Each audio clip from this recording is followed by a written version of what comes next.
If you thought that MAGA Fox News hosts couldn't possibly be more shameless in their attempts to politicize a recent terrorist attack, which, as far as we know, was motivated by religious extremism and not political ideology, you'll be surprised by the clips I'm about to show you. Thank God we have liberal Fox News commentator Jessica Tarlov, as well as Democratic Congressman Adam Smith, to push back and shut that shit down. But before we unpack all that, if you end up liking this video and you want to support the channel, please be sure to hit the like, subscribe, and alert bells before you go. All right, friends, we have several clips to talk about in this video, but I need to provide some context. On New Year's Day, there was a devastating terror attack in New Orleans, which killed 14 people and injured 35 others. So just a brief recap. I'm sure you know a lot about this situation because it's dominated news, but in case you don't, this is from a BBC article. New surveillance photos released by the FBI allegedly show the perpetrator of a deadly attack walking the streets of New Orleans, Louisiana, before he drove a truck into a crowd, killing 14 people. At least 35 more were injured after the man carried out an Islamic State, IS-inspired attack in New Orleans' busy French Quarter during the early hours of New Year's Day. Here's what we know so far about what happened and the perpetrator who was killed in the incident. The attack unfolded at 3:15 local time New Year's Day. Police described the act as very intentional, adding that the assailant, identified as Shamsuddin Jabbar, was, quote, hell-bent on creating the carnage and damage that he did. Law enforcement sources told ABC News that Jabbar placed explosive devices in the area before changing clothes and carrying out the attack. The FBI released a photo that officials say shows a cooler containing an IED, which is an improvised explosive device. Officials have not said it was clear whether Jabbar ever tried to detonate two explosive devices that he brought in coolers before the attack, or whether they malfunctioned. Who was Shamsuddin Jabbar? He was 42 years old, an Army veteran, and a U.S. citizen born in Texas. Okay, so that's the crucial context. Despite this, that has not stopped MAGA Republicans on Fox News and elected MAGA Republicans from saying that this is somehow a consequence of Joe Biden's open border. And this is where Jessica Tarlov, liberal Fox News commentator, comes into play, and it gets pretty heated between her and MAGA Fox News host Jeanine Pirro as Tarlov shuts this shit down, or tries to, with a series of fact checks.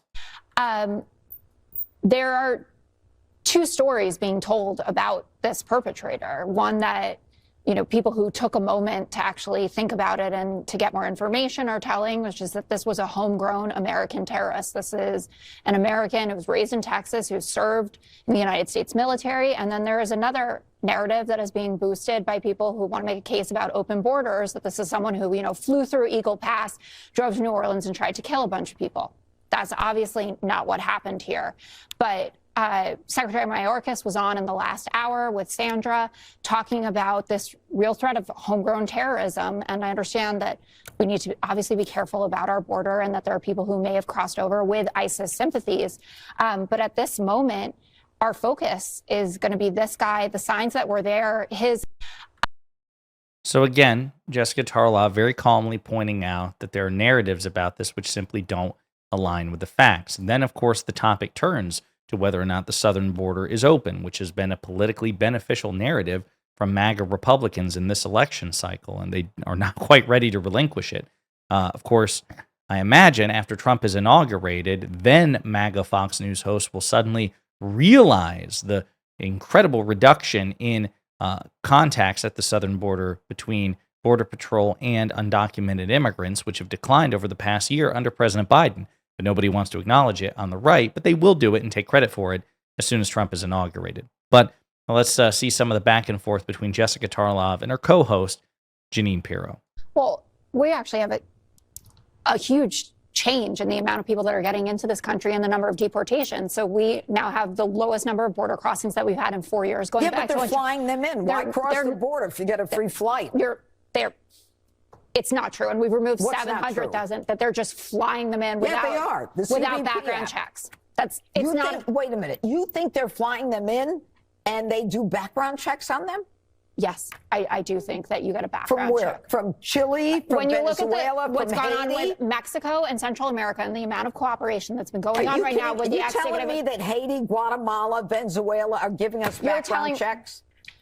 You're telling me that in the last year where we've gotten out over 700,000 people, which is the most that we have deported since the year 2010, that we have the lowest number of border crossings, that we have record seizures of drugs that are supposed to be coming across the border, that this is a wide open border. So then why did Biden lose if he's so great?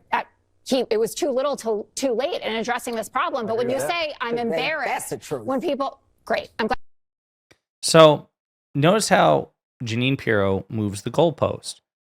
After Jessica Tarlov points out the facts and the figures and the fact that President Biden, both in terms of raw numbers and just the rate of deportations, deported more people than Donald Trump, and contacts at the southern border have precipitously declined over the past year. They are lower now than they were when Trump left office. Again, Jeanine Pirro doesn't want to talk about it. She moves the goalpost. She says, well, if that's true, Biden should have won the election, as if those things follow.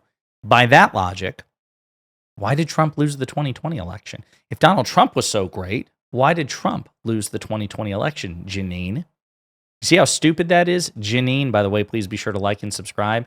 It turns out that the reason people win or lose elections, there are multiple complicated reasons. In the case of the 2024 election, Trump benefited from a global anti-incumbency sentiment. Incumbents of all political persuasions, liberals, conservatives, in every Western democracy, I think with the exception of France, they got kicked out. They either lost outright or they lost share, like voter share, in terms of their administrations. So it's nothing unique. And again, the logic goes, okay, so this must not be true. Otherwise, this person would have lost the election. So does that mean you're conceding that Donald Trump was a terrible president, that the border was wide open under Donald Trump, even though you've never acknowledged that, you've never claimed that? Are you saying that that's the case since he lost 2020? No, they constantly move the goalpost when they know they're wrong on the facts. Anything to avoid facing the obvious. So I've got one more clip here of Jessica Tarlov, and then I've got a clip of Democratic Congressman Adam Schiff, who also makes a really damn good point that we need to be constantly reminding MAGA. But here's Jessica. I'm embarrassed That's the truth. when people... Great. I'm glad we can agree on something. But when you say I'm embarrassed watching Joe Biden, I'm not embarrassed seeing someone stand up there and saying, let's wait for some facts here. Because Donald Trump went out there and he said, is that what he said? I couldn't understand. No, he assured you guys Americans know exactly what he said. No. Listen to all of the comments that he made and the statements which said we need to make sure that we have the right facts. And the right facts were that the guy in New Orleans was an American. He wasn't an illegal Nobody's crossing. saying he wasn't. That's not true.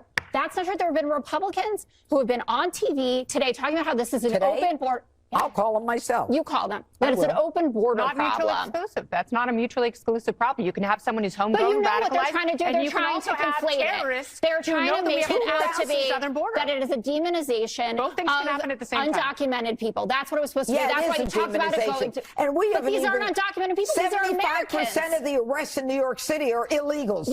So do you see what they're doing now? Again, they move the goalposts, and you have the other, diet MAGA person there say, well, okay, sure. When people are complaining about the southern border in direct response to this domestic terror attack by an American citizen, a natural-born American citizen, well, these aren't mutually exclusive.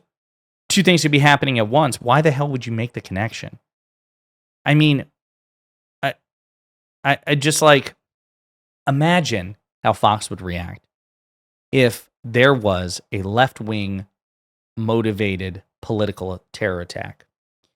And I said, as a political operative, when asked and when commenting on a left-wing terror attack, pointing out all the times that right-wingers committed terror attacks.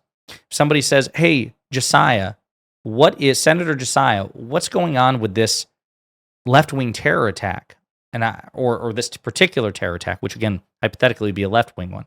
And I talk about, we have a real issue with right-wing political violence in this country. They would be upset. MAGA would be upset because they would clearly understand that that's a transparent attempt to draw a connection between a hypothetical left-wing attack with right-wing political violence. So again, apply the same logic here. The reason that Republicans are trying to make this about the open border, which the border is not open, even though the perpetrator of this particular attack was motivated based on what we know, not by Democrats or left-wing ideology, but religious fundamentalism, which I would argue is an act of right-wing religious political violence, whatever, is because they don't want to talk about that. They want to continue to exacerbate this, political narrative that the real issue is the southern border because it's politically beneficial for them to do so. And then they want to imply that President Biden is somehow culpable for it. And Congressman Adam Smith, during a Fox News interview just today, shut that shit down with a pretty good point as well. Well, the FBI told Congress that the suspect in the New Orleans attack, Shamsuddin Jabbar, was not on their radar. They didn't have any intelligence on him. He was not someone that they were watching. Do you believe at all that the president's belief that white supremacy is the greatest threat to the homeland impacted directives that were sent down to federal agencies? I don't. I mean, look, this was an individual, who had no links, no public links to ISIS. He was radicalized just in the space of the last 9 months, primarily by stuff that had happened in his 9 months is a long time. Right. So, but he wasn't publishing, didn't join a group. Look, I don't believe this at all. Look, there was a terrorist attack when Trump was president by a radicalized Islamic terrorist in Florida at a military base. Do I believe that Trump wasn't paying attention? No. What I hope this makes clear to the incoming Trump administration is the depth of the threats that we face from a variety of different radical organizations. Again, all outlined in that report that you read from Biden's intelligence services, saying we got threats from a whole bunch of different places, and also the lone wolf attack, which has been talked about a long time, an individual who isn't on anyone's radar. So what we need is we need to support local law enforcement. We need to support the FBI. We need to support the Justice Department to do their level best to try to find as many of these as possible. Understanding, and you've heard this quote before, the terrorists only have to be right once. That's the huge challenge that we face. I hope we'll come together as a country to meet that challenge and not try to turn it into a ridiculous partisan argument based on who's the president. It happened under Trump. It happened under Biden. Let's work together to try to make sure that it doesn't happen. That's a great response. Now, listen, if it turns out that the terror attack has a particular political motivation, then yes, it's something worth noting. If it happens, if a particular terror attack has a political motivation or is inspired by, political figures within the United States, that is worth observing and that is worth criticizing. But based on what we know, that's not the case here. This isn't a terrorist who was inspired by President Biden or the Democrats, as far as we know. So why make it a partisan issue? And there's no obvious evidence that there was some sort of major lapse in law enforcement personnel, at least that I'm aware of. Now, that may be yielded in the investigation as it continues. But why would you immediately say, okay, because this particular attack happened under a Democrat, this must be a Democratic issue, we must blame the Democratic president? As Adam Smith points out, by that logic, Fox, Jeanine Pirro, Republicans in general, should have been condemning Donald Trump when terror attacks occurred on his watch under the Trump administration, simply because it happens on your watch. But the double standard and the moving of the goalposts are part and parcel of how MAGA, navigates these issues. They don't navigate them in good faith. And that's why it's really important to have voices like Jessica Tarlov and Adam Smith in real time shutting MAGA Fox hosts down. In the meantime, let me know what you think in the comments.